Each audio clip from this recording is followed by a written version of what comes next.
ఒకవేళ ఇక్కడ Bharatiya Janata party alliance ఇంకోటి ఉంటే ఈ పార్టీకి అయిపోతుంది ఈ అవకాశం ఇచ్చి ఏమని మంత్రి మీరు ప్రభుత్వాన్ని ఏర్పాటు చేయండి అని ఈ పార్టీకి అవకాశం ఇచ్చి అవకాశం తర్వాత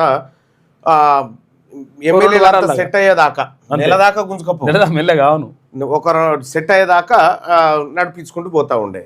ఇంకా ఆయన గవర్నర్ గారు మాట్లాడుకుంటూ ఆయన ఏమంటాడు, అచ్చా మేము డెమోక్రసీని కాపాడుతా ఉన్నాం, మరి ఈ డెమోక్రసీని ఇదివరకు కర్ణాటకలో ఎందుకు కాపాడలే, మహారాష్ట్రలో ఎందుకు కాపాడలే, వాజ్పేయి గారు 13 రోజులు ప్రధానిగా పనిచేసినప్పుడు ఎందుకు కాపాడలే అంటే విషయం ఏంటంటే గవర్నర్ వ్యవస్థలను అడ్డం పెట్టుకొని ప్రజల చేత ఎన్నికైనటువంటి పార్టీలు కానీ లేకపోతే సభ్యులను కానీ ఇబ్బంది పెట్టడానికి ఉపయోగిస్తున్నట్టుగా కనిపిస్తూ ఉంది. సో ఇక్కడ తమిళనాడులో జరిగినటువంటి ఘటన చూస్తూ ఉంటే సో ఇక్కడ బీజేపీ గెలిచింది ఒక్క సీటు, ఒకటే ఎమ్మెల్యే, 234లో ఒక్క ఎమ్మెల్యే గెలిచిరు. అన్నా డిఎంకేకి కొంతమంది ఉన్నారు, వీళ్ళు అలయన్స్. ఈ అలయన్స్ వాళ్ళు గడ్డాం గాలిపోయినా సరే కానీ పాలెం దుడ్యమేయొద్దు అన్నట్టుగా ఒకవేళ అన్నా డిఎంకే ఒక్కటైదాం కానీ విజయ్ని మాత్రం ముఖ్యమంత్రిని కానియొద్దు. ఇగో ఇది వాళ్ళ కథ. ఎందుకంటే విజయ్కి కాంగ్రెస్ పార్టీ 5 ఎమ్మెల్యేల సపోర్ట్ ఇచ్చారు.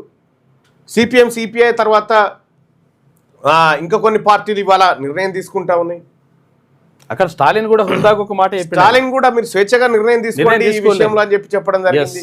మరి ఎవరికి లేని సరే డెమోక్రసీని కాపాడాలి కదా, కాపాడాలనుకున్నప్పుడు మహారాష్ట్రలో ఎందుకు కాపాడలేకపోయింది మరి డెమోక్రసీని? మీకు అనుకూలంగా ఉంటే డెమోక్రసీ ఏది ఇంకో తీరుగా, లేకపోతే డెమోక్రసీ యాదికి వస్తుంది భారతీయ జనతా పార్టీకి.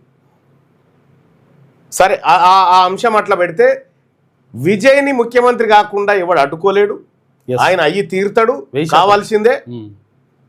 విజయ్ ప్రజల నుంచి వచ్చినటువంటి నాయకుడు. ఒకవేళ విజయ్ని కాదని ఇంకేమైనా డ్రామా చేస్తే అది చేసినోడు నష్టపోతాడు తప్ప విజయ్కు వచ్చినటువంటి నష్టం ఏం లేదు. విజయ్ అంటే ప్రజలు ఉన్నారు.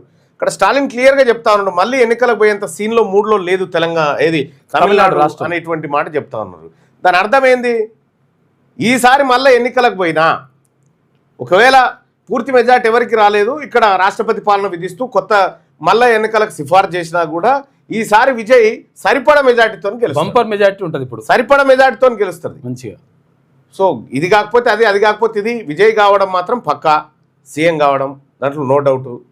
సో ఇక మిత్రపక్షాలు ఎవరెవరు ఉంటారనేది ఇవాళ సాయంత్రం కల్లా తెలిసేటువంటి అవకాశం ఉంది, కావాలని కోరుకుంటా ఉన్నాం.